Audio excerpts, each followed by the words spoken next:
Welcome to PCN news. NDA ప్రభుత్వంలో ముఖ్యమంత్రి చంద్రబాబు నాయుడు, పవన్ కళ్యాణ్ ప్రజా సంక్షేమమే ధ్యేయంగా పనిచేస్తుంటే సాక్షి విషపత్రిక అసత్యాల అబద్దాలతో రాతలు రాసిన ప్రజలు నమ్మి వైసీపీ పార్టీని ఆదరించే పరిస్థితి లేదని మంత్రి నిమ్మల రామానాయుడు తెలిపారు. అమరావతిలో విలేకరుల సమావేశంలో మాట్లాడారు. అర్హులైన ప్రతి వ్యక్తికి ఎన్నికల్లో ఇచ్చిన హామీ మేరకు ఎన్డీఏ ప్రభుత్వం అధికారంలోకి రాగానే ప్రతి ఇంటికి వెళ్లి 7,000 పెన్షన్ అందించామన్నారు. పేటెంట్ హక్కు ఉన్నది వైఎస్ఆర్సీపీ పార్టీకి. ఏదైతే ఆ రోజు 2019లో ఏదే అబద్ధాలతో ఇదే అసత్యాలతో ఒక్క ఛాన్స్ అని చెప్పి అధికారంలోకి వచ్చి ఈ రాష్ట్రాన్ని ఏ రకంగా అయితే ముంచేశారో, మళ్ళీ ఈరోజు ప్రజలు ఇచ్చినటువంటి తీర్పుతో గుణపాఠాలు నేర్చుకోకుండా మళ్ళీ అదే అసత్యాలతో అదే అబద్ధాలతో మళ్ళీ ప్రజలకి విష ప్రచారం, అటు వైఎస్ఆర్సీపీ కానీ వాళ్ళ సాక్షి అవినీతి కరపత్రికతో మళ్ళీ అదే ప్రచారాన్ని కొనసాగిస్తుండడాన్ని చాలా దురదృష్టకరమైన అంశం. ఎందుకంటే మేము అధికారంలోకి వచ్చి 30 రోజులు కూడా కాల. ఈ 30 రోజుల్లోనే మరి మేము అన్న మాట నిలుపుకుని ఒక్కొక్క పథకం ప్రజలకు అందిస్తూ ఉంటే ఆ ప్రజల నుంచి పెద్ద ఎత్తున ఎన్డీఏ ప్రభుత్వానికి వచ్చినటువంటి స్పందనను చూసి వార్వలేక ఈ 30 రోజుల్లోనే ఈ యొక్క విషపత్రిక కానీ ఏదైతే వైఎస్ఆర్సీపీ ప్రజలు గుణపాఠం చెప్పినా గుణపాఠాలు నేర్చుకునేటువంటి నాయకులు కానీ మాట్లాడేటువంటి తీరు మీరందరూ కూడా చూశారు. ఈ 30 రోజుల్లో ఏదైతే ఆ రోజు విశాఖ ఉక్కు ఆంధ్రుల హక్కు అని తెచ్చుకునేటువంటి విశాఖ ఉక్కు ఫ్యాక్టరీ ఏదైతే ఉందో, మరి ఆ విశాఖ ఉక్కు ప్రైవేటు పరం అయిపోతూ ఉంది. చంద్రబాబు నాయుడు గారు, పవన్ కళ్యాణ్ గారు కూడా అంగీకరించారని వక్ర భాష్యాలు చెప్తూ అబద్ధాలు చెప్పారు. అది మొన్న కేంద్ర మంత్రి ప్రకటనతో ఆ వైసీపీది విష ప్రచారం అబద్ధం అని చెప్పి తేలిపోయినటువంటి పరిస్థితి. ఏదైతే ఆ రోజు 7,000 రూపాయలు పింఛన్ ఇస్తామని మేము ప్రజలకు చెప్తే చంద్రబాబు నాయుడు గారు 7,000 రూపాయలు కాదు కదా, ఉన్న పెన్షన్కి ఎసరు పెడతారని విష ప్రచారం చేశారు. మొన్న జూలై 1వ తేదీన 7,000 రూపాయలు పింఛను అక్షరాల వాళ్ళు మరి పట్టుకెళ్ళి ఇవ్వడంతో అది అబద్ధమని తేలిపోయినటువంటి పరిస్థితి. ఏదైతే ఎన్డీఏ ప్రభుత్వం వస్తే ఇంటింటికి పింఛను అందదు, గతంలో మాదిరిగా మళ్ళీ మీరు ఏదైతే సచివాలయ చుట్లు లేదంటే మరి పంచాయతీ ఆఫీసులు చుట్లు తిరగాలని చెప్పి అబద్ధపు ప్రచారం చేశారు. అది కూడా మొన్న జూలై 1వ తేదీన ఇంటింటికి వెళ్ళి సాక్షాత్తు ఆంధ్రప్రదేశ్ రాష్ట్ర ముఖ్యమంత్రి దగ్గర నుండి మరి అందరం కూడా ఇంటింటికి వెళ్ళి గడప దగ్గర ఏదైతే పింఛను అందజేశామో అది కూడా అబద్ధమని తేలిపోయినటువంటి పరిస్థితి వైఎస్ఆర్సీపీ ప్రచారం. అదేవిధంగా ఏదైతే ఉచిత ఇసుక అమలు కావడం లేదు, అక్కడ కూడా మరి 1,200-1,400 పెట్టి కొనుగోలు చేసి ఇది ఉచిత ఇసుక ఏంటని ఏదైతే మీరు అబద్ధపు ప్రచారం చేశారో, ఈవేళ ప్రజలే మేము ఏదైతే ఎగుమతి ఛార్జీలు బాట ఛార్జీలు మాత్రమే పెట్టుకుని ఇసుకను ఉచితంగానే కొనుగోలు చేసుకుంటున్నామో, ఉచితంగానే ఇసుకను ఇంటికి తీసుకెళ్తున్నామని ఏదైతే ప్రజలు చెప్తూ ఉన్నారో దానితో అది కూడా మీ విష ప్రచారం అంతా కూడా అబద్ధమని తేలిపోయినటువంటి పరిస్థితి. ఒక మీడియాలో భాగంగా మనం చూడవలసినటువంటి అవసరం లేదు. దీన్ని కూడా మనం ప్రజలకి ఎడ్యుకేట్ చేయాలి. ఎందుకంటే ఒక సిగరెట్ ప్యాకెట్ మీద మనకు ఉంటుంది పొగ తాగడం హానికరం అని. అదేవిధంగా సాక్షి పత్రిక చదవడం కూడా హానికరం, సాక్షి ఛానల్ చూస్తే ఆరోగ్యానికి హానికరం అనేటువంటి విధంగా ప్రజల్ని ఎడ్యుకేట్ చేయవలసిన అవసరం ఉంది. ఎందుకు ఈ మాట చెప్తూ ఉన్నాను అంటే, ఏదైతే ఈరోజు ప్రజల తిరస్కారానికి గురైనటువంటి వైఎస్ఆర్సీపీ మంత్రులు వాళ్ళు ఆ రోజు ఏ రకంగా మాట్లాడారో చూసాం. జగన్మోహన్ రెడ్డి ఓడిపోతే చంద్రబాబు నాయుడు బూట్లు తుడుస్తామని ఒకడు చెప్పాడు. జగన్మోహన్ రెడ్డి ఓడిపోతే మీసం తీసుకుంటానని ఒక మంత్రి చెప్పాడు. జగన్మోహన్ రెడ్డి ఓడిపోతే రాజకీయాల నుండి శాశ్వతంగా తప్పుకుంటానని ఒక మంత్రి చెప్పాడు. వాళ్ళు చెప్పినటువంటి మాటలన్నీ మన వీడియోలో ఉన్నాయి. కానీ అవన్నీ మళ్ళీ గాలికి వదిలేసి మళ్ళీ ఈవేళ తగుదునమ్మా అని చెప్పి మీడియా దగ్గర కూర్చుని మళ్ళీ అబద్ధాలు అసత్యాలు మళ్ళీ ఈరోజు మళ్ళీ ప్రజలకి ప్రచారం చేస్తూ ఉన్నారు. అవి ఏదైతే అటువంటి అవినీతి పుట్టుకలో పుట్టినటువంటి సాక్షి ఏదైతే వాళ్ళ కరపత్రిక ఏదైతే ఉందో దాని ద్వారా మళ్ళీ విష ప్రచారం చిమ్మేటువంటి పరిస్థితి ఏదైతే ఉందో ఖచ్చితంగా వాళ్ళ మీద ప్రెస్ కౌన్సిల్కి బాధ్యతాయుతమైనటువంటి మీడియా నుంచి ఏదైతే ఈ యొక్క సాక్షి పత్రిక ఇటువంటి అబద్ధాలు చెప్తూ ఉందో దాన్ని ఖచ్చితంగా దాని మీద కంప్లైంట్ చేయడం జరుగుతుంది. తగినటువంటి చర్యలు కూడా తీసుకోకపోతే ఇది ప్రజాస్వామ్యానికే విఘాతం కలిగించేటువంటి అంశం కాబట్టి ఖచ్చితంగా ప్రజలు ఇచ్చేటువంటి తీర్పుని గౌరవించేటువంటి విధంగా ప్రజాస్వామ్యాన్ని రక్షించుకునేటువంటి విధంగా భవిష్యత్తులో కూడా ఇటువంటి తప్పుడు రాతలు తప్పుడు మాటలు ఏవైతే ఉన్నాయో అటువంటివి ఏదైతే మీడియా ప్రచారం చేస్తుందో దాని మీద కూడా చట్టపరంగా తగినటువంటి చర్యలు, ఎందుకంటే గత ప్రభుత్వం మాదిరిగా హెరాస్మెంట్ అనేది ఉండదు మా ప్రభుత్వంలో, పనిష్మెంట్ మాత్రం ఖచ్చితంగా ఉంటుంది.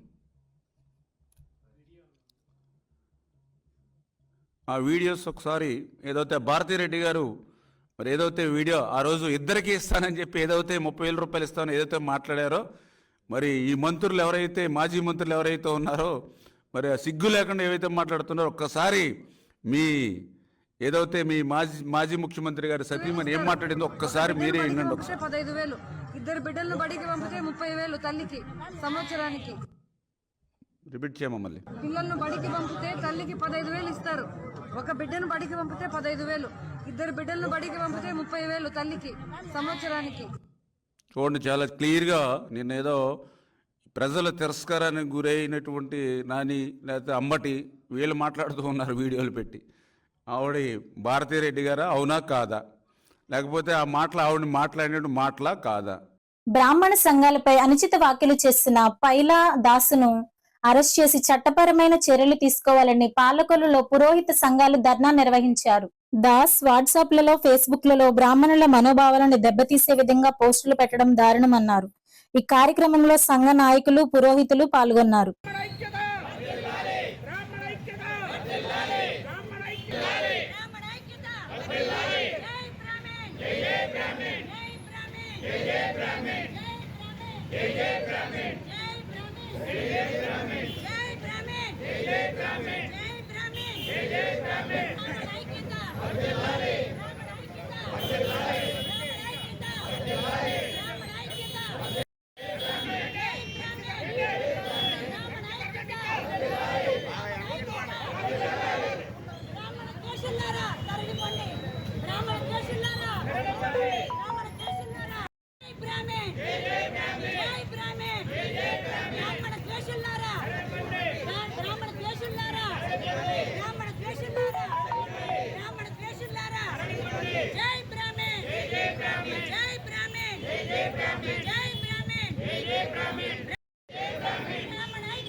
భగవాన్ నెంబర్ ఉందనేది ఒకసారి కొట్టి తెక్కొట్టేస్తాను వాయిస్ తీసుకున్నా.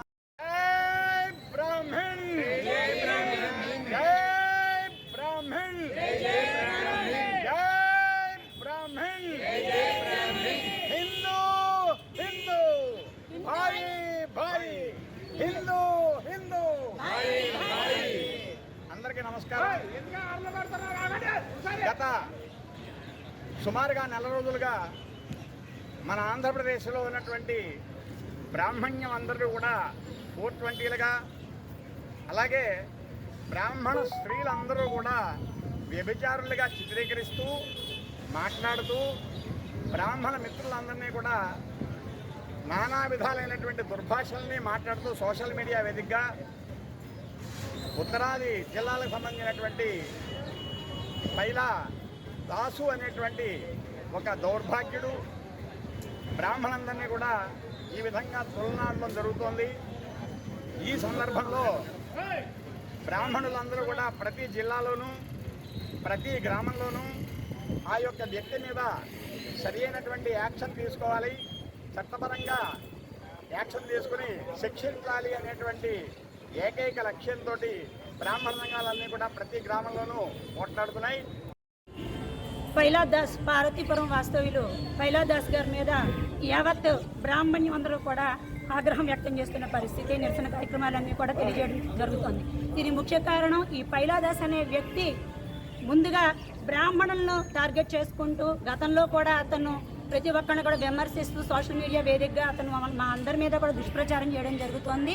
పోనీ పెద్దవారు కదా వయసు రీత్యా అన్న ఉద్దేశంతో మేమందరం కూడా వారిని వదిలేయడం జరిగింది. కానీ ఆ మంచితనాన్ని చేతకంతనంగా తీసుకొని ఈ రోజున బ్రాహ్మణులందరినీ కూడా కించపరుస్తూ, ముఖ్యంగా దేవుళ్ళు పుట్టుక దగ్గర వరకు కూడా వెళ్ళి బ్రాహ్మణులందరినీ కూడా అవమానపరుస్తూ, ముఖ్యంగా ఈ రోజున బ్రాహ్మణ మహిళల్ని వేశ్యలంటూ సంబోధిస్తూ వారికి నీచాతి నీచంగా, అంటే మాటల్లో కూడా చెప్పలేనంత దారుణమైన భాషతోటి వారందరినీ కూడా మెసేజ్లు పెట్టడం, సోషల్ మీడియా వేదికగా నోటికొచ్చినట్టుగా మాట్లాడటం జరుగుతోంది. ఇవన్నిటినీ కార్యకలాపాలన్నింటినీ కూడా మరి ప్రతి ఒక్కరు రాష్ట్ర వ్యాప్తంగా బ్రాహ్మణులు అందరూ కూడా అతని మీద తిరగబడి ఎక్కడికక్కడ మరి పోలీస్ స్టేషన్లో కేసులు పెట్టడం జరిగింది. ఈ విధానాలన్నింటికి కూడా దిగివచ్చి ఫైలాదాసు ఒక స్టేజ్లో కూడా పోలీస్ స్టేషన్లో కూడా నేను ఒప్పుకోను, నేను చేసింది న్యాయమైన పని అని చెప్పేసి అతను చెప్పడం అనేది, అతని వెనకాల ఏ వ్యక్తులుండి ఇతన్ని నడిపిస్తున్నాయి, ఇతనికి ఏ భయం లేకుండా ఈ రోజున బ్రాహ్మణులు ఎందుకు టార్గెట్ చేసి మాట్లాడుతున్నాడు, కులాల మధ్యన ఎందుకు ఎంత చిచ్చు పెడుతున్నాడు అనే విషయంలో కూడా యావత్ బ్రాహ్మణ్యం కూడా దృష్టి పెట్టడం జరిగింది. అందరికీ నమస్కారం అండి. ఈరోజు రాష్ట్ర నలుమూలల బ్రాహ్మణ ఐక్యత చూస్తే చాలా ఆనందంగా ఉంది. ఈ విషయానికి చాలా హర్షించదగ్గ విషయం. బ్రాహ్మణుల పైన ఏదైనా వ్యాఖ్యలు చేస్తే ఎవరు రారు, ఎందుకంటే వాళ్ళకి ఒక బలం ఉండదు, వాళ్ళ సౌమ్యులు వాళ్ళ పని వాళ్ళు చేసుకుంటూ వెళ్ళిపోతారని ఒకే ఒక కారణం చేత అతను ఫైలాదాస్ అనే వ్యక్తి బ్రాహ్మణుల మీద వాళ్ళ మహిళల మీద చాలా కించపరిచే వ్యాఖ్యలు చేయడం అనేది చాలా దారుణాతి దారుణం. రాష్ట్ర నలుమూలల నుంచి కూడా బ్రాహ్మణులు అందరూ ఐక్యత చూస్తే కనుక అతను చాలా భయపడి ఈ రోజున ఒక లెటర్ పరంగా సారీ చెప్పి క్షమాపణలు చెప్పి నేను ఇలాంటి వ్యాఖ్యలు చెయ్యను అని చెప్పడం జరిగింది. ఇదంతా కూడా మన బ్రాహ్మణుల యొక్క విజయం అని నేను చెప్తున్నాను. ఎందుకంటే ఈ రోజున రాష్ట్ర వ్యాప్తంగా బ్రాహ్మణులు ఒక అర్చకత్వం చేసుకున్న బ్రాహ్మణుడి పైన, లేకపోతే ఏదైనా పని చేసుకున్న బ్రాహ్మణుడి పైన తీవ్రంగా దాడి చేయడంతో కొట్టడం దాకా వెళ్తోంది అంటే కనుక ఎందుకు వెళ్తున్నారు ఈ విషయం మీద అంటే కనుక బ్రాహ్మణుల్లో ఐక్యత లేకపోవడం అనేది నేను అనుకుంటాను. ఇంకా విషయం మీద బ్రాహ్మణులు ఏదైనా మాట్లాడగలిగితే వాళ్ళ వెనకాల ఇంతమంది వస్తారు, మళ్ళీ చంపేస్తారు అని చెప్పి ఒక భయం అన్నది ప్రతి వ్యక్తికి ఉండాలి. ముఖ్యమంత్రి వైఎస్ జగన్మోహన్ రెడ్డి 5 సంవత్సరాల పాలనలో నీటిపారుదల శాఖను 8 సంవత్సరాలు వెనక్కి నెట్టారని నిమ్మల రామనాయుడు ఆరోపించారు. నెల్లూరు జిల్లాలోని సోమశిల ప్రాజెక్టు శిథిల దశను చూసి మాట్లాడారు. ఆయన వెంట మంత్రి నారాయణ, ఆనం రామనారాయణ రెడ్డి, కొవ్వూరు ఎమ్మెల్యే సోమిశెట్టి చంద్రశేఖర్ రెడ్డి, వేమిరెడ్డి ప్రశాంత్ రెడ్డి తదితరులు పాల్గొన్నారు. మండలాధ్యక్షుడు గుప్పల నాగరాజు గారిని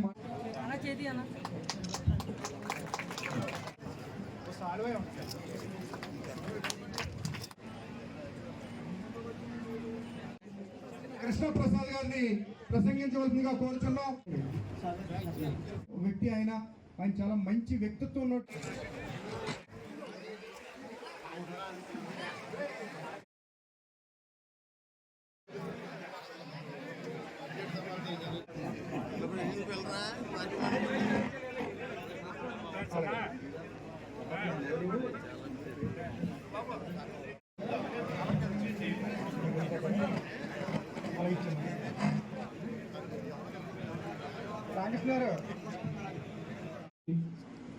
ఇంతవరకు మన ప్రాంతంలో మత్స్యకారులకి ఎమ్మెల్యే టిక్కిచ్చిన దాఖలాలు లేవు. అది పవన్ కళ్యాణ్ గారి వల్ల సాధ్యమైంది. పవన్ కళ్యాణ్ గారి నాయకత్వంలో ఒక మత్స్యకారుడికి టికెట్ ఇచ్చి అత్యధిక మెజార్టీతో గెలిపించి ఈ తీర ప్రాంతాన్ని అభివృద్ధి చేసే విధంగా ఆలోచన చేయటం జరుగుతుంది. మన ముఖ్యమంత్రి నారా చంద్రబాబు నాయుడు గారి ఆలోచన ఒక్కటే, ఆంధ్ర రాష్ట్రాన్ని నెంబర్ 1 రాష్ట్రంగా చేయాలి, భారతదేశంలో ఆంధ్ర రాష్ట్రం నెంబర్ 1 అవ్వాలి అనే ఆలోచనతో ఆయన నడుస్తున్నారు. మనకి పోలవరం ప్రాజెక్టును పూర్తి చేయాలని చెప్పి ఆలోచన చేస్తున్నారు. 2 సంవత్సరాల్లో పోలవరం ప్రాజెక్టు పూర్తి చేస్తాం, 4 సంవత్సరాల్లో అమరావతి రాజధానిని పూర్తి చేస్తాం. ఇవన్నీ చేసి మన రాష్ట్రాన్ని ఆంధ్రప్రదేశ్ అంటే నెంబర్ 1 ఆల్ఫాబెటికల్లో ఏ అంటే ఆంధ్ర, ఏ అంటే ఫస్ట్ నెంబర్ 1గా చేయడానికి మేమందరం కూడా ఆలోచన చేస్తాం. మీ ఎమ్మెల్యేలుగా వచ్చింది మీ మీద పెత్తనం చేయటం కాదు, మీకు సేవ చేయటానికి. పేలిపాలెం బీచ్తో పాటు అక్కడ చినగొడపాలెం దాటిన తర్వాత పూడు అనే గ్రామం దగ్గర ఒక బీచ్ ఉంది. దాన్ని కూడా అభివృద్ధి చేసినట్లయితే మన తీర ప్రాంతం బ్రహ్మాండంగా అభివృద్ధి చెందుతుంది. దానికోసం ఇక్కడ నాయకర్ గారు, భీమవరం నుంచి నేను, చాలా సంతోషంగా ఉంది. ఈ రోజున మీ అందరి యొక్క ఆశీస్సులతోటి మరి పగలనక రాత్రనక కష్టపడి మరి మా అందరినీ కూడా గెలిపించడం జరిగింది. 5 సంవత్సరాలు మనందరం కూడా చూసాం. దుర్మార్గమైనటువంటి పాలనే మరి రాష్ట్రంలో మనందరం కూడా చూసాం. ఈ రోజున ప్రజలందరూ కూడా ఒకతాటి పైకి వచ్చారు. మనందరం కూడా కష్టపడ్డాం, మరి విజయాన్ని సాధించాం. ఈ రోజున మరి ఈ విజయాన్ని ప్రజలందరూ ఏదైతే కోరుకున్నారో, ఏదైతే ప్రభుత్వాన్ని ప్రజలు కోరుకున్నారో దాన్ని అందించాల్సినటువంటి బాధ్యత మనందరి మీద, ఇక్కడ ఉన్నటువంటి నాయకులందరి మీద ఉందని చెప్పి నేను తెలియజేస్తా ఉన్నాను. కనుక చంద్రబాబు నాయుడు గారు ఒక నాయకత్వంలో తప్పనిసరిగా మన రోడ్ల విషయంలో కానివ్వండి, ఎక్కడైనా ఓటు బ్రిడ్జిలో ఉంటాయి వాటి విషయంలో కానివ్వండి, మన ఇరిగేషన్ వాటర్ విషయంలో కానివ్వండి, హౌసింగ్ విషయంలో కానివ్వండి, మిగిలినటువంటి అన్ని విషయాల్లోని కూడా తప్పనిసరిగా మనం మెరుగుపరచుకోవడంలో ఎటువంటి అనుమానం ఉండదు అని ఈ సందర్భంగా తెలియపడుతున్నా. అదేవిధంగా ఉప ముఖ్యమంత్రిగా ఉన్నటువంటి పవన్ కళ్యాణ్ గారు జనసేన పార్టీ అధినేత, జనసేన పార్టీ అధ్యక్షుడు, మన ఎమ్మెల్యే గారు జనసేన పార్టీ ఎమ్మెల్యే గారు. అంటే పవన్ కళ్యాణ్ గారు మన డిప్యూటీ చీఫ్ మినిస్టర్గా ఉన్నటువంటి పార్టీ నుంచే మన శాసనసభలో మనకు ఉన్నటువంటి విషయాన్ని ఇక్కడ మనం అందరూ కూడా గమనించాలి. ఇది కూడా చాలా మనకు చక్కటి శుభ పరిణామం అని ఈ సందర్భంగా నేను అందరూ తెలియపడుతున్నా. ఆయన కూడా మనం చూస్తుంటే ఆయన ఆలోచన ఎలా ఉందంటే ఏదో చేసేది అసలు గంట లేట్ అవడానికి వీరలేదు. రోడ్లన్నీ వేసేయాలి, వారంలో నెలల్లో 6 నెలల్లో రోడ్లన్నీ వేసేయాలి, సంవత్సరంలో స్ట్రీమ్లన్నీ కట్టేయాలి. 2 ఏళ్ళు ఎక్కడో కూడా ఆంధ్ర రాష్ట్రం అంటే ఎక్కడో అమెరికా దాని బాబులే కనపడాలి అనేటువంటి ఒక ఖచ్చితంగా ఉన్నటువంటి ఉప ముఖ్యమంత్రి మన పవన్ కళ్యాణ్ గారి సందర్భంగా నేను మీ అందరికీ కూడా తెలియపడుతున్నా. రెవెన్యూ డివిజన్ అన్ని గ్రామాల్లో కోరిక అయినటువంటి విషయాన్ని కూడా ఈ సందర్భంగా నేను మీ అందరికీ కూడా తెలియపడుతున్నా. ఎట్టి పరిస్థితుల్లో కూడా ఈ కాళీపట్నం భూములు రిజిస్ట్రేషన్ జరిగే విధంగా పూర్తి హక్కులు మన రైతాంగ సోదరులందరికీ కూడా ఉండే విధంగా చేయాలంటే దానికి తప్పనిసరిగా చేస్తాం. సుబ్బారాయుడు గారు, రామరాజు గారి సహకారంతో ఏదైతే 7,500 ఎకరాల భూమిని కాళీపట్నం ప్రజలందరికీ కూడా అందించే విధంగా, పట్టాలు అందించే విధంగా నేను పూర్తిగా మీ అందరికీ సహకరిస్తానని చెప్పి నేను ఈ సందర్భంగా మీ అందరి తరఫున తెలియజేస్తున్నాను. అంటే చాలా దారుణమైన విషయం అది. భూమి మనకున్న ఆ భూమి హక్కు లేని పరిస్థితి మరి ఇక్కడ ప్రజలందరూ కూడా ఉండడం కూడా చాలా దారుణం.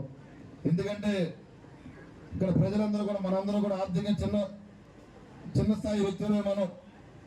మన పిల్లలు చదివించుకోవాలన్నా, రేపొద్దున మన పిల్లలకు పెళ్లి చేసి పంపించుకోవాలన్నా మనకు ఉన్న భూమిని వారి పిల్లలకి, మరి వారి పెళ్లిళ్ళకి కానీ చదువుకొని ఇచ్చే పరిస్థితులు మన కుటుంబాలు ఇక్కడ ఉన్నాయి.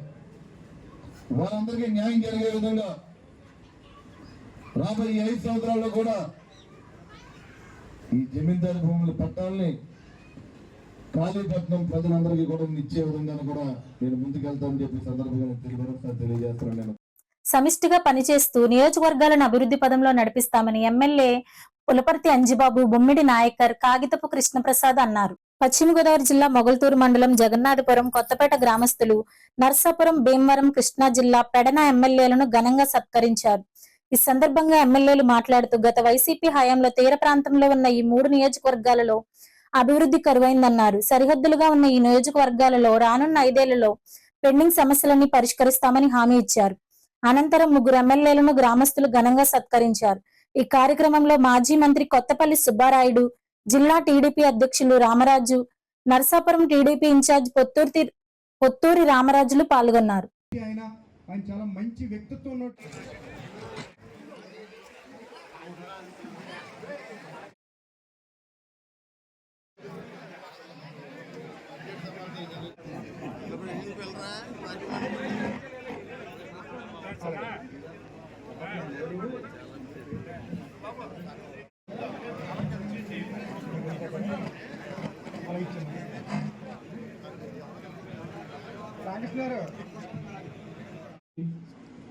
ఇంతవరకు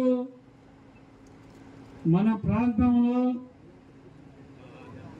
మత్స్యకారులకి ఎమ్మెల్యే టికెట్ ఇచ్చిన దాఖలాలు లేవు. అది పవన్ కళ్యాణ్ గారి వల్ల సాధ్యమైంది. పవన్ కళ్యాణ్ గారి నాయకత్వంలో ఒక మత్స్యకారుడికి టికెట్ ఇచ్చి అత్యధిక మెజార్టీతో గెలిపించి ఈ తీర ప్రాంతాన్ని అభివృద్ధి చేసే విధంగా ఆలోచన చేయటం జరుగుతుంది. మన ముఖ్యమంత్రి నారా చంద్రబాబు నాయుడు గారి ఆలోచన ఒక్కటే, ఆంధ్ర రాష్ట్రాన్ని నెంబర్ 1 రాష్ట్రంగా చేయాలి, భారతదేశంలో ఆంధ్ర రాష్ట్రం నెంబర్ 1 అవ్వాలి అనే ఆలోచనతో ఆయన నడుస్తున్నారు. మనకి పోలవరం ప్రాజెక్టును పూర్తి చేయాలని చెప్పి ఆలోచన చేస్తున్నారు. 2 సంవత్సరాల్లో పోలవరం ప్రాజెక్టు పూర్తి చేస్తాం, 4 సంవత్సరాల్లో అమరావతి రాజధాని పూర్తి చేస్తాం. ఇవన్నీ చేసి మన రాష్ట్రాన్ని ఆంధ్రప్రదేశ్ అంటే నెంబర్ 1 ఆల్ఫాబెటికల్లో ఏ అంటే ఆంధ్ర, ఏ అంటే ఫస్ట్, నెంబర్ 1గా చేయడానికి మేమందరం కూడా ఆలోచన చేస్తాం. మీ ఎమ్మెల్యేలుగా వచ్చింది మీ మీద పెత్తనం చేయటానికి కాదు, మీకు సేవ చేయటానికి. పేలిపాలెం బీచ్తో పాటు అక్కడ చినగొడపాలెం దాటిన తర్వాత పూడు అనే గ్రామం దగ్గర ఒక బీచ్ ఉంది. దాన్ని కూడా అభివృద్ధి చేసినట్లయితే మన తీర ప్రాంతం బ్రహ్మాండంగా అభివృద్ధి చెందుతుంది. దానికోసం ఇక్కడ నాయకర్ గారు, భీమవరం నుంచి నేను, చాలా సంతోషంగా ఉంది. ఈ రోజున మీ అందరి యొక్క ఆశీస్సులతోటి మరి పగలనక రాత్రనక కష్టపడి మరి మా అందరినీ కూడా గెలిపించడం జరిగింది. 5 సంవత్సరాలు మనందరం కూడా చూసాం. దుర్మార్గమైనటువంటి పాలనే మరి రాష్ట్రంలో మనందరం కూడా చూసాం. ఈ రోజున ప్రజలందరూ కూడా ఒకసారి పైకి వచ్చారు. మనందరం కూడా కష్టపడ్డాం, మరి విజయాన్ని సాధించాం. ఈ రోజున మరి ఈ విజయాన్ని ప్రజలందరూ ఏదైతే కోరుకున్నారో, ఏదైతే ప్రభుత్వాన్ని ప్రజలు కోరుకున్నారో దాన్ని అందించాల్సినటువంటి బాధ్యత మనందరి మీద, ఇక్కడ ఉన్నటువంటి నాయకులందరి మీద ఉందని చెప్పి నేను తెలియజేస్తా ఉన్నాను. కనుక చంద్రబాబు నాయుడు గారి యొక్క నాయకత్వంలో తప్పనిసరిగా మన రోడ్ల విషయంలో కానివ్వండి, ఎక్కడైనా ఓటు బ్రిడ్జ్ ఉంటాయి వాటి విషయంలో కానివ్వండి, మన ఇరిగేషన్ వాటర్ విషయంలో కానివ్వండి, హౌసింగ్ విషయంలో కానివ్వండి, మిగిలినటువంటి అన్ని విషయాల్లోని కూడా తప్పనిసరిగా మనం మెరుగుపరచుకోవడంలో ఎటువంటి అనుమానం ఉండదు అని ఈ సందర్భంగా తెలియపడుతున్నా. అదేవిధంగా ఉప ముఖ్యమంత్రిగా ఉన్నటువంటి పవన్ కళ్యాణ్ గారు, జనసేన పార్టీ అధినేత, జనసేన పార్టీ అధ్యక్షుడు, మన ఎమ్మెల్యే గారు జనసేన పార్టీ ఎమ్మెల్యే గారు అంటే పవన్ కళ్యాణ్ గారు మన డిప్యూటీ చీఫ్ మినిస్టర్గా ఉన్నటువంటి పార్టీ నుంచే మన శాసనసభలో మనకు ఉన్నటువంటి విషయాన్ని ఇక్కడ మనం అందరూ కూడా గమనించాలి. ఇది కూడా చాలా మనకు చక్కటి శుభ పరిణామం అని ఈ సందర్భంగా నేను మెల్లగా నిలబడుతున్నా. ఆయన కూడా మనం చూస్తుంటే ఆయన ఆలోచన ఎలా ఉందంటే ఏదో చేసేది అసలు గంట లేట్ అవడానికి వీల్లేదు. రోడ్లన్నీ వేసేయాలి, వారంలో నెలల్లో 6 నెలల్లో రోడ్లన్నీ వేసేయాలి, సంవత్సరంలో స్ట్రీమ్లన్నీ కట్టేయాలి, 2 ఏళ్ళు ఎక్కడో కూడా ఆంధ్ర రాష్ట్రం అంటే ఎక్కడో అమెరికా దాని బాబులే కనపడాలి అనేటటువంటి ఒక కసితో ఉన్నటువంటి ఉప ముఖ్యమంత్రి మన పవన్ కళ్యాణ్ గారి సందర్భంగా నేను మీ అందరికీ కూడా తెలియపడుతున్నా. రెవెన్యూ డివిజన్ అన్ని గ్రామాల కోరిక అయినటువంటి విషయాన్ని కూడా ఈ సందర్భంగా నేను మీ అందరికీ కూడా తెలియపడుతున్నా. ఎట్టి పరిస్థితుల్లో కూడా ఈ కాళీపట్నం భూములు రిజిస్ట్రేషన్ జరిగే విధంగా పూర్తి హక్కులు మన రైతాంగ సోదరులందరికీ కూడా ఉండే విధంగా చేయాలంటే దానికి తప్పనిసరిగా చేస్తాం. సుబ్బారాయుడు గారు, రామరాజు గారి సహకారంతో ఏదైతే 7,500 ఎకరాల భూమిని కాళీపట్నం ప్రజలందరికీ కూడా అందించే విధంగా, పట్టాలు అందించే విధంగా నేను పూర్తిగా మీ అందరికీ సహకరిస్తానని చెప్పి నేను ఈ సందర్భంగా మీ అందరి తరఫున తెలియజేస్తున్నాను. అంటే చాలా దారుణమైన విషయం అది. భూమి మనకున్న ఆ భూమి హక్కు లేని పరిస్థితి మరి ఇక్కడ ప్రజలందరూ కూడా ఉండడం కూడా చాలా దారుణం.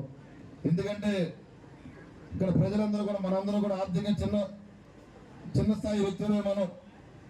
మన పిల్లలు చదివించుకోవాలన్నా, రేపొద్దున మన పిల్లలకు పెళ్లి చేసి పంపించుకోవాలన్నా మనకు ఉన్న భూమిని వాళ్ళ పిల్లలకి మరి వారి పెళ్లిళ్ళకి కానీ చదువుకొని ఇచ్చే పరిస్థితులు మన కుటుంబాలు ఇక్కడ ఉన్నాయి. వారందరికీ న్యాయం జరిగే విధంగా రాబోయే 5 సంవత్సరాల్లో కూడా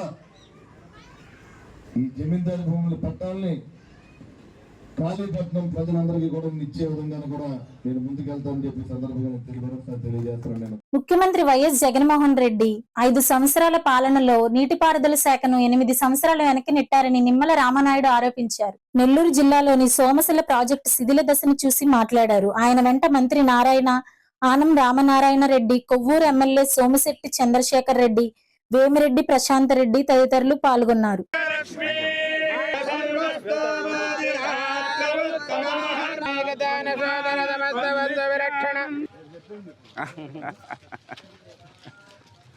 నుంచి 24లో గవర్నమెంట్ లో పేమెంట్స్ ఇవన్నీ క్లియర్ గా కాకపోవడం వల్ల ల్యాండ్ అక్విజిషన్ కూడా ముందుకెళ్ళలేదు.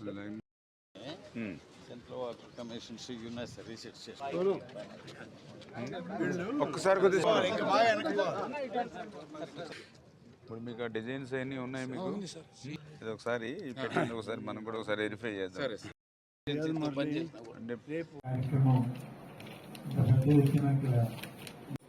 నాయకుడు ఆంజనేయ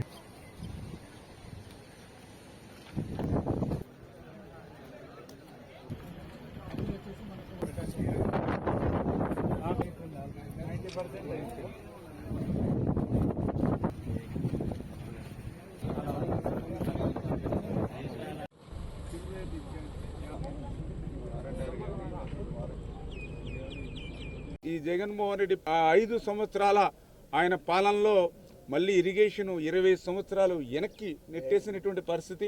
ఈ సోమశిల ప్రాజెక్టుకి సంబంధించి ఏదైతే ఇప్పుడే మీరు చూస్తూ ఉన్నారు, ఏదైతే రోప్స్ వీటి పరిస్థితి ఎట్లా ఉందో ఒక్కసారి మీరు చూస్తే అర్థమవుతున్నటువంటి పరిస్థితి.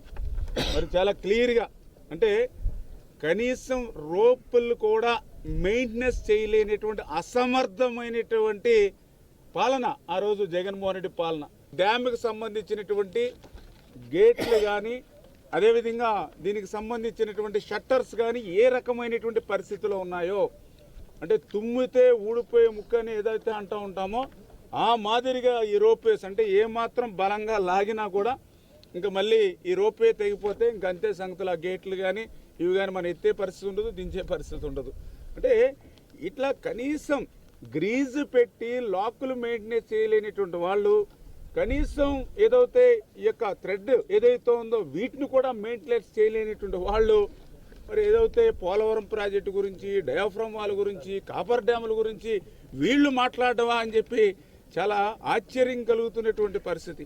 ఏదైతే ఆ రోజు ఇరిగేషన్కి మేము అత్యంత ప్రాధాన్యత ఇచ్చి 2014-19 5 సంవత్సరాల్లో మా దగ్గర 7 లక్షల కోట్ల బడ్జెట్ ఉంటే 80,000 కోట్లు మరి ఆ రోజు ఓన్లీ ఇరిగేషన్ శాఖకి మేము కేటాయించాం.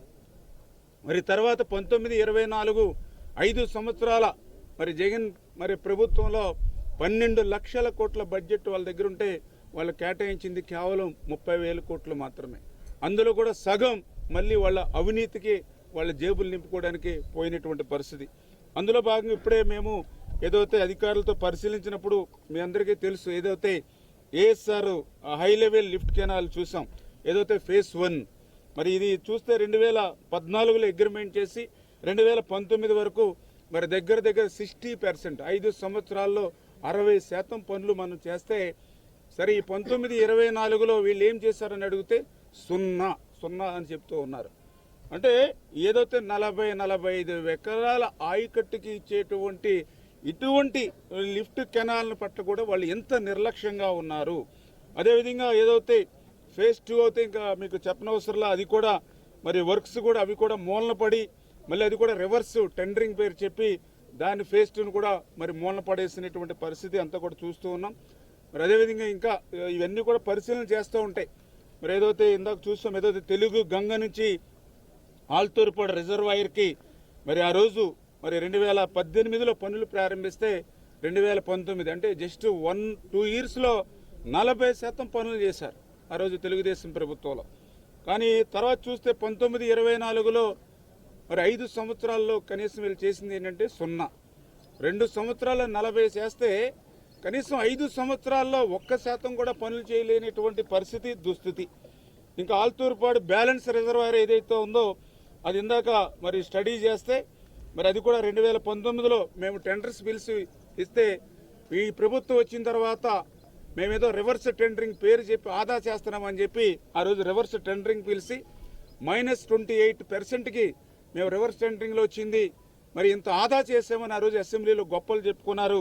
ఆ అసెంబ్లీలో గొప్పలు చెప్పుకున్నటువంటి ఈ బ్యాలెన్స్ రిజర్వాయర్ ఎంతవరకు పూర్తయిందని వేళ చూస్తే ఎక్కడ పూర్తయింది సార్? ఆ రోజు రివర్స్ టెండరింగ్లో -28 అని చెప్పి మరి ఇన్ని కోట్లు ఆదా చేశామని ప్రకటనలకు ఇచ్చారు.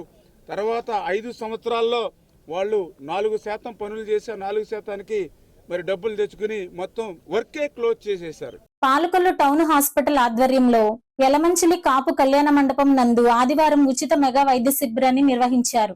డాక్టర్లు దుర్గా ప్రసాద్, శ్రీలక్ష్మి, కార్తిక్ సుమారు 500 మంది ఉచిత పరీక్షలు నిర్వహించి మందులు ఉచితంగా అందించారు. ఈ కార్యక్రమంలో మాజీ ఎంపీపీ రావూరి వెంకటరమణ, గ్రామ సర్పంచ్ బర్రే మేరీ, చిలుకూరు రాజ్యలక్ష్మి, చిన్న, చివటపు నాగేశ్వరరావు, కోడవటి ఫణి, చేగొండి బాబ్జీ తదితరులు పాల్గొన్నారు.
వైఎస్ఆర్సీపీ పార్టీలో మంత్రిగా ఉన్న అంబటి రాంబాబు ఆయన సొంత జిల్లాలోని సోమశిల ప్రాజెక్టు కనీస మరమ్మతుల పనులు చేపట్టలేదని మంత్రి నిమ్మల రామానాయుడు ఆరోపించారు.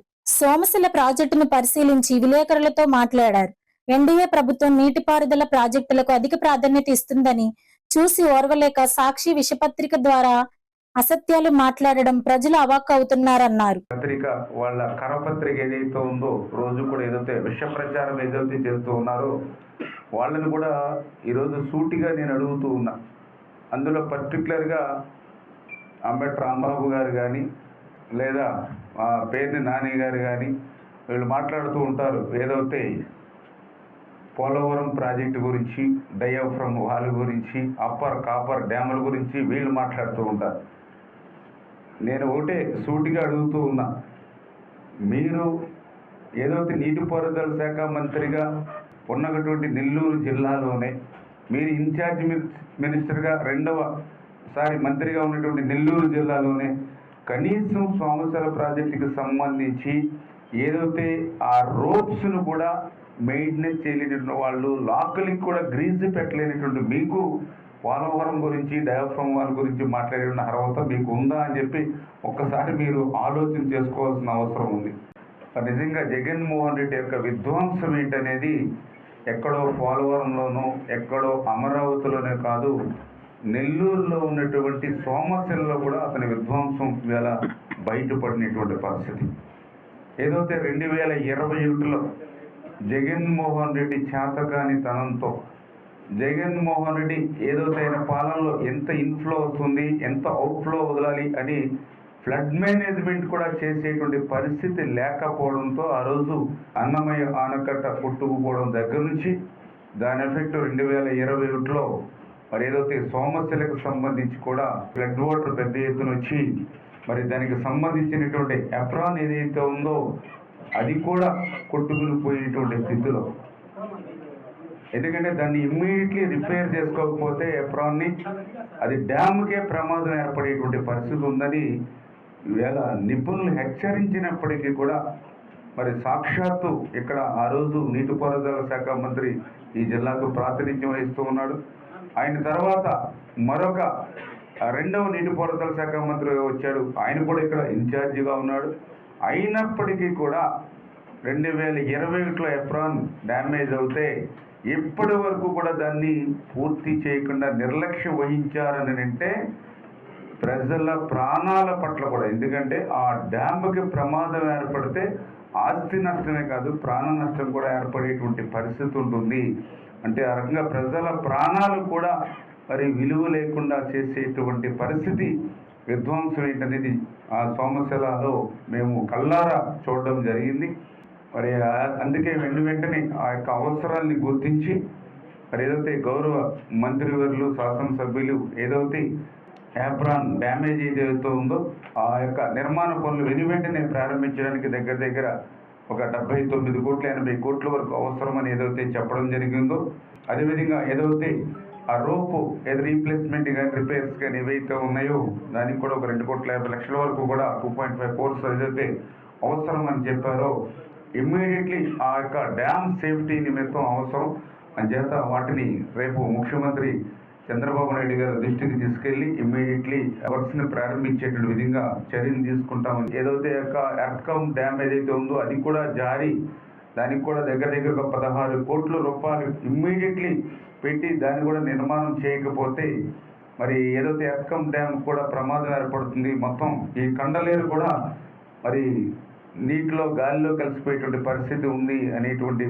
ఏదైతే ఇప్పుడు ఇంజనీర్లు మా దృష్టికి తీసుకొచ్చారో మరి దాన్ని కూడా రేపు ముఖ్యమంత్రి గారి దృష్టికి తీసుకెళ్ళి అది కూడా ఇమ్మీడియట్లీ ఎమర్జెన్సీ వర్క్గా మరి దాన్ని కూడా టేకప్ చేయడానికి మా గౌరవ మంత్రివర్గ సహకారంతో చేస్తాం. అదేవిధంగా ఏదైతే ప్రతి నీటి బొట్టును కూడా ఒడిసిబట్టి మరి అది రైతుల పంట పొలాల్లోకి పంపించాలనే ఆలోచనలో భాగంగా ఏదైతే గత 4-5 సంవత్సరాలుగా మెయింటెనెన్స్ లేనటువంటి ఏదైతే వీడి ఏదైతే ఉందో వీడి కానీ, అదేవిధంగా ఏదైతే డీసెల్డింగ్ మరి చేయక ఏదైతే నీరున్నా కూడా కిందకి వెళ్ళనేటువంటి పరిస్థితి ఏదైతే ఉందో దాన్ని దృష్టిలో పెట్టుకొని దానికి కూడా దగ్గర ఏదైతే సోమశిల, తెలుగుగంగా, ఏదైతే రెగ్యులర్ ఇరిగేషన్ అన్నీ కలిపి దగ్గర ఒక 75 కోట్ల వరకు కూడా మరి అవసరమని ఏదైతే ఇంజనీరింగ్ అధికారులు అంచనా వేశారో దాన్ని కూడా ఎమర్జెన్సీ వర్క్గా రేపు చంద్రబాబు నాయుడు గారి దృష్టిలో తీసుకెళ్ళి అది కూడా టేకప్ చేసి అవి కూడా పూర్తి చేసేటువంటి విధంగా ముందుకెళ్తామని సందర్భంగా తెలియజేసుకుంటూ, అదేవిధంగా లస్కర్స్ కూడా ఈ ఇరిగేషన్ వ్యవస్థలో చాలా కీలకం. ప్రతి కిలోమీటర్ని కూడా వాళ్ళ బాధ్యతాయుతంగా రైతుకి నీరు అందించడంలో కానీ, గండ్లు పడితే దాన్ని వెంటనే తెలియజేసేటువంటి విషయంలో కానీ ఉపయోగపడేటువంటి లస్కర్లు ఎవరైతే ఉంటారో దురదృష్టం కనీసం లస్కర్లకు కూడా గత 3 సంవత్సరాలుగా జీతాలు కూడా ఇవ్వలేనటువంటి దుర్మార్గపు ప్రభుత్వం గత పాలనలో చూసాం. దాన్ని కూడా ఈరోజు ముఖ్యమంత్రి గారి దృష్టికి తీసుకెళ్ళి ఆ లస్కర్లకు కూడా వెంటనే వాళ్ళు పెండింగ్ జీతాలు ఏవైతే ఉన్నాయో అవి ఇవ్వడంతో పాటుగా రాబోయేటువంటి రోజుల్లో కూడా వాళ్ళని మళ్ళీ విధుల్లోకి తీసుకొని సక్రమంగా సాగునీరు అందించే విధంలో వాళ్ళ సాయం కూడా తీసుకుంటామని చెప్పి తెలియజేసుకుంటూ, అదేవిధంగా ఏదైతే ఇంకా కొన్ని గ్రామాలు ఏదైతే ముప్పు గ్రామాలకు సంబంధించి కూడా కొన్ని రిప్రజెంటేషన్స్ ఏదైతే మరి సమస్యలకు సంబంధించి కూడా రావడం జరిగింది. ఖచ్చితంగా వాళ్ళకి కూడా కొంత ప్రయారిటీ ఇచ్చి, ఎందుకంటే వీళ్ళు ఆ రోజు మరి వాళ్ళ గ్రామాన్ని కానీ వాళ్ళ పొలాలను కానీ వదిలి వెళుతూ ఉన్నారంటే అది ఒక త్యాగం. ఎందుకంటే మన పుట్టిన ఊరి మీద మనకి ఎంత మమకారం ఉంటుందో మనందరికీ తెలుసు. కానీ ఏదైతే రైతుల కోసం ప్రజల కోసం వాళ్ళ ఆస్తుని త్యాగం చేసి వాళ్ళు మనకి ఉపకారం చేసినప్పుడు ఖచ్చితంగా వాళ్ళకు కూడా మనం ఎటువంటి నష్టం లేకుండా చేయాలి అని చేత ఎవరైతే నిర్వాసితులు ఎవరైతే ఉన్నారో వాళ్ళ రిప్రజెంటేషన్స్ కూడా మరి రాబోయేటువంటి రోజుల్లో మరి అవన్నీ కూడా కోఆర్డినేట్ చేసుకుని సంబంధిత శాసనసభ్యులతో కోఆర్డినేట్ చేసుకుని వాళ్ళకు కూడా న్యాయం జరిగేటువంటి విధంగా పనిచేయాలనేటువంటి ఆలోచన కూడా మా దృష్టిలో. 7th news. నర్సాపురం నియోజకవర్గం లక్ష్మణేశ్వరం గ్రామంకి చెందిన పాటి పురుషోత్తం హనుమ 19 సంవత్సరాలు పేరుపాలెం బీచ్ లో గల్లంతయ్యాడు. ఈ విషయం తెలుసుకున్న నర్సాపురం శాసనసభ్యులు శ్రీ బొమ్మడి నాయకర్ గారు అకస్మాత్తుగా పేరుపాలెం ఘటనా స్థలానికి వెళ్లి అధికారులకు గాలింపు చర్యలు వేగవంతం చేయాలని ఆదేశించారు. ఆయన వెంట నియోజకవర్గ నాయకులు కార్యకర్తలు ఉన్నారు.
లోపలికి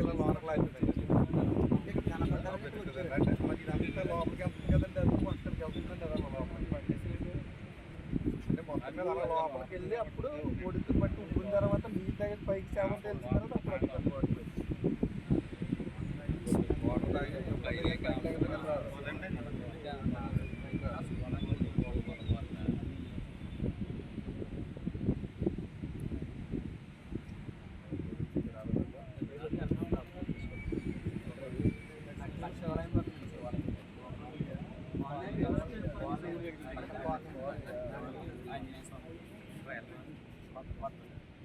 నెల్లూరు ఆర్ఎండ్బి గెస్ట్ హౌస్ కు ఆదివారం సోమశిల ప్రాజెక్టును పరిశీలించడానికి వెళ్లిన రాష్ట్ర జలవనరుల శాఖ మంత్రి నిమ్మల రామానాయుడును మర్యాదపూర్వకంగా కలిసి సత్కరించి పుష్పగుచ్చం అందించిన రాష్ట్ర మున్సిపల్ శాఖ మంత్రి ఎన్ నారాయణ, రాష్ట్ర దేవాదాయ ధర్మాదాయ శాఖ మంత్రి ఆనం రామనారాయణ రెడ్డి, సర్వేపల్లి, కొవ్వూరు ఎమ్మెల్యేలు సోమిరెడ్డి చంద్రమోహన్ రెడ్డి మరియు వేమిరెడ్డి ప్రశాంత్ రెడ్డి గారు.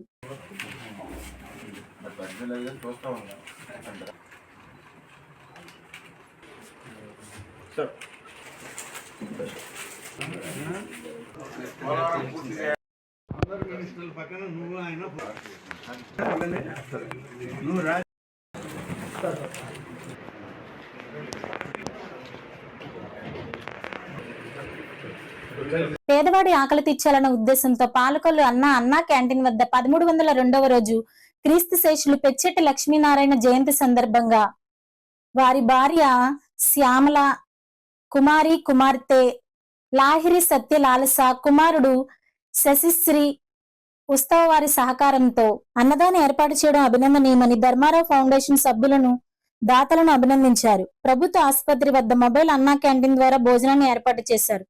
ఈ కార్యక్రమంలో గండేటి వెంకటేశ్వరరావు, సత్యనేడి రాజా, పాలవలస తులసిరావు, కేశవ, కార్యకర్తలు, నాయకులు పాల్గొన్నారు. నమస్కారం. మీ అందరికీ తెలుసు, మన ప్రీతం మంత్రివర్యులు డాక్టర్ నిమ్మల రామానాయుడు గారి గురించి. మరి ఆయన ఈ క్యాంటీన్ పెట్టి ఈ రోజుకి 1302 రోజులు పూర్తి చేసుకున్నాం. మరి ఇన్ని రోజుల నుంచి ఎక్కడ ఆకంట మరి క్యాంటీన్ మేము ఆ దేవుని ఆశీస్సుతో మేము నిర్వహిస్తున్నామంటే కారణం మాకు దాతల యొక్క సహకారం, వారి పుణ్యమే. ఈరోజు మా దాత ఎవరంటే కీర్తిశేషులు శ్రీ పెచ్చెట్టి లక్ష్మీనారాయణ గారి జయంతి సందర్భంగా వారి భార్య శ్యామలా కుమారి గారు, కుమార్తె లహరి సత్యలాలస, కుమారుడు శశి శ్రీవాత్సవ, ఈ కుటుంబ సభ్యులంతా మరి ఆయన జ్ఞాపకార్థం మరి ఈ ఐటమ్స్ అన్నీ మీకు ఏర్పాటు చేయడం జరిగింది. మరి వారి కుటుంబ సభ్యులు ఎప్పుడు కూడా ఆయురారోగ్య ఐశ్వర్యాలతో మరి వర్ధిల్లుతూ మరి ఎప్పుడు కలకాలం మరి క్షేమంగా ఉండాలని కోరుకుంటూ ఈ కార్యక్రమాన్ని ప్రారంభించే ముందు వారికి సూచన.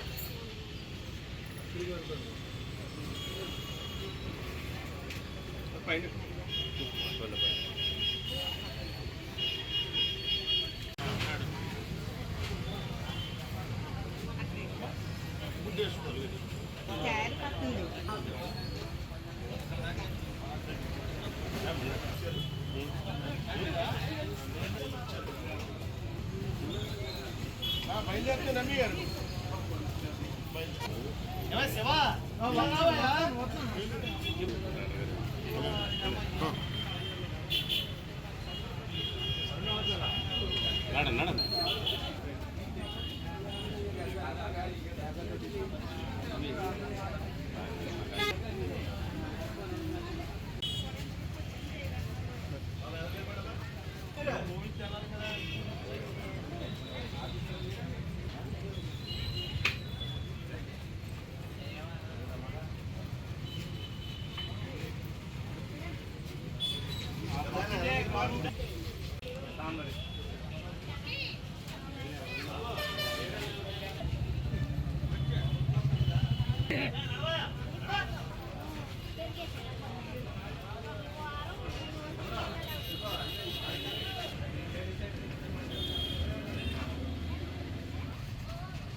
గట్టిగా పట్టుకోవాలి, నువ్వు అడుగులో చేసుకోవాలమ్మా, పడిపోద్ది కిందకి, వేస్ట్ అయిపోతుంది.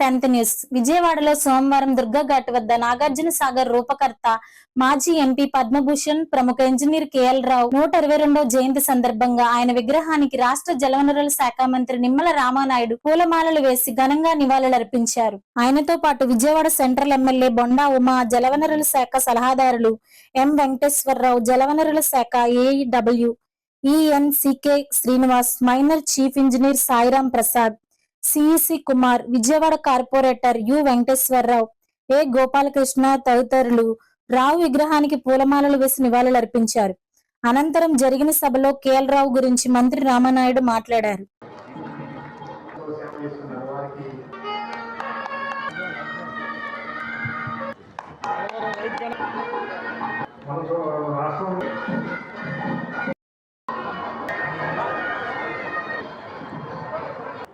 ఏదైతే కేఎల్ రావు గారి మరి జయంతోత్సవాలు ఘనంగా నిర్వహించాలి అని చంద్రబాబు నాయుడు గారు నిర్ణయం తీసుకోవడానికి కారణం మీ అందరికీ తెలుసు.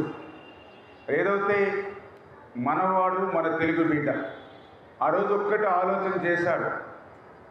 ఏదైతే తీవ్రమైనటువంటి దుర్భిక్షమైనటువంటి కరువు కాటకాలు ఉన్నటువంటి భారతదేశాన్ని రక్షించగలగాలని అంటే అది ఒక్క నదుల అనుసంధానంతో సాధ్యమవుతుంది అనేటువంటి ఆలోచనతో, అంటే ఏదైతే గంగా, యమున, మహానది, గోదావరి, కృష్ణ, కావేరి అంటే ఇట్లా నదుల అనుసంధానం, ఒక గార్లెండింగ్ ఆఫ్ రివర్ ద్వారానే భారతదేశాన్ని దుర్భిక్షమైనటువంటి పరిస్థితుల నుంచి బయటపడగలవేమో అనేటువంటి ఆలోచనతో ఆ రోజు ఏదైతే నదుల అనుసంధానానికి శ్రీకారం చుట్టినటువంటి రూపకల్పన 50 సంవత్సరాల క్రితమే తెలియజెప్పినటువంటి వ్యక్తి మన తెలుగు బిడ్డ, మనవాడు, మన కేఎల్ రావు గారు.